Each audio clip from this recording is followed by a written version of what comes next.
Hey, it's me again.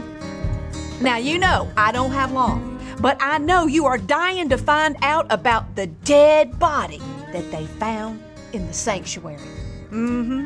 It was over at the First Baptist Church where Ernestine Fink, the church secretary, stumbled on the body when she came in Wednesday morning to get her sweater she left in the sanctuary on Sunday, the white one with the little yellow daisies.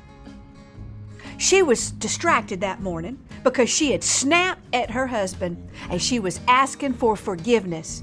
And she knew she needed to have more of a servant's heart. And if God would forgive her, she would start that very day. And to please give her a chance to make it right. Send her a good deed, she said. Whoever he put in her path, she would serve. And then she got even more distracted by that god-awful new glass podium they just put up in front of the sanctuary that she told them was not the right look for an altar, all modern like that. I mean, what were they, Presbyterians now?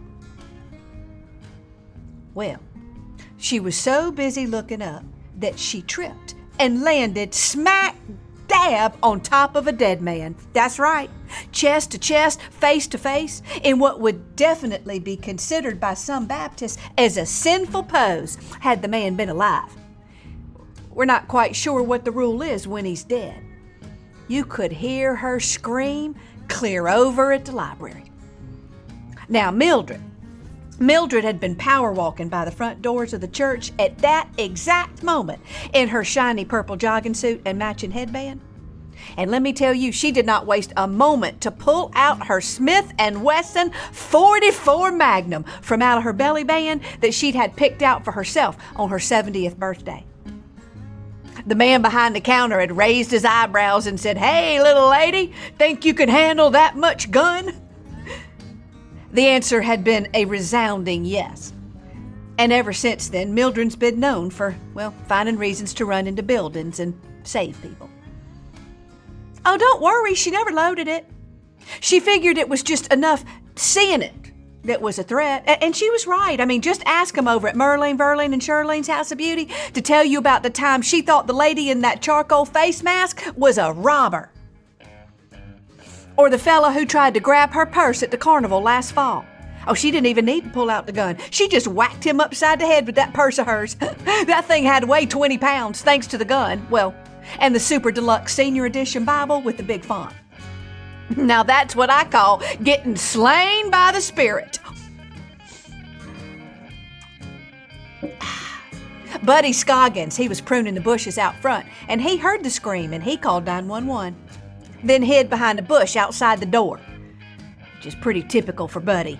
You know he hadn't changed at all since high school. When he played varsity, he was always known for crying at least once in every game. As my husband Bill would say, "Man up, Nancy." But even the Nancys I know are braver than Buddy Scoggins. So you can imagine Mildred's surprise when she runs in and she sees Ernestine Fink, church secretary, sprawled out there in all her glory on top of a man who was definitely not her husband. And she's yelling, "I'm stuck! I'm stuck!" Her dress was hitched up. You could see the top of her knee-high pantyhose rolling down as if they were trying to run away from that oversized rear end that was now exposed for all the world to see. And that woman needs to spend a little bit more time on a treadmill. That's all I'm saying. It was quite inappropriate church behavior, especially on a Wednesday. Once Mildred found out what was really going on, she pulled Ernestine up, and they both stood there peering down over the dead body. It was the first time either of them had seen one fresh up close. And wasn't it a shame that he didn't shave that day?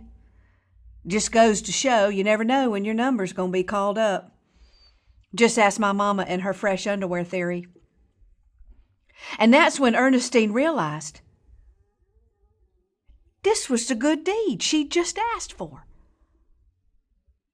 They weren't sure what to do until help arrived, so they went with the go-to move utilized by generations of God-fearing women. They gathered hands to pray over him. And when they were through, well, Ernestine just felt like she should do more. She pointed out to Mildred that it was a shame his hair was all mussed up like that he was going to be dragged out of here on a stretcher for everybody to see, looking like Gary Busey in that People magazine article from the day he got arrested. And then she's digging around her purse for a comb while Mildred warned her she probably best throw that away when she's done after it's got the dead man germs on it. Ernestine knelt down over the man, combed his hair, just like her husband Earl's, thinking that maybe they'd want to write an article about this in the paper. They'd probably want to compare her to Ruth in the Bible. She'd be sure to wear the white sweater with the little daisies on it in the photo. I mean, after all, that's what brought her here to this divine appointment. And that is when it happened. Just as she was putting on her final swirl to his hair, the body jerked. And it made an odd snorting sound, and the eyes popped open. The man on the floor screamed. Ernestine screamed. Mildred screamed. Buddy from outside the bush screamed. "It's a miracle," said Ernestine. "Our prayers have raised him up from the dead." And she couldn't help but notice that it didn't take them 3 days to do it. And then the guy yells out, "Oh, for gosh sakes, I'm not dead." Turns out the women never thought to check the guy's pulse. He wasn't dead. And he didn't have that disease that makes you fall asleep without notice. And he didn't have that thing I saw on that crime show where his body tricked people into thinking he was dead, but he really wasn't. He was simply, as the heathens would refer to it, sleeping one off. You see, he'd apparently come into town for his niece's wedding, and he'd been invited to something they referred to as a pub crawl, which is where you drink your way through every bar in the county. Have you ever heard? I guess it's kind of like when the church has one of those progressive suppers and you eat each course at someone else's house. Church has Jell-O mold. Pub crawl has Jell-O shots. I guess you could say in the church dinner, you go in knowing everybody. In the pub crawl, you go out knowing everybody. After the dinner, you ask for forgiveness for what you hadn't done yet. After the pub crawl, you ask forgiveness for what you can't remember. Either way, I think in both cases, you're going to end up on your knees praying for help. Altar call, last call, not too much difference. So anyway, this poor, inebriated man had obviously taken the title Pub Crawl to heart, as he was literally crawling by the time he hit our sanctuary, looking for a place to rest his eyes in the house whose doors are always open. So yes, that's how Ernestine got an article about her in the newspaper. And yes, in the picture, she was wearing the white sweater with the little yellow daisies. And she learned an important lesson. That you better be careful what you pray for next time you snap at your husband. And the rest of us learn that the Lord works in mysterious ways. And sometimes He can even use a pub crawl, if that's what it takes to get you on your knees. Either way, that spirit will get you. Anyway, I gotta go.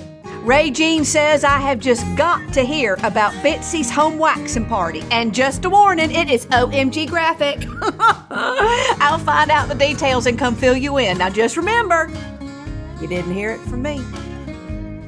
This has been Kelly Swanson bringing you the latest word from the small town with a big heart, where the people stay, but the gossip travels.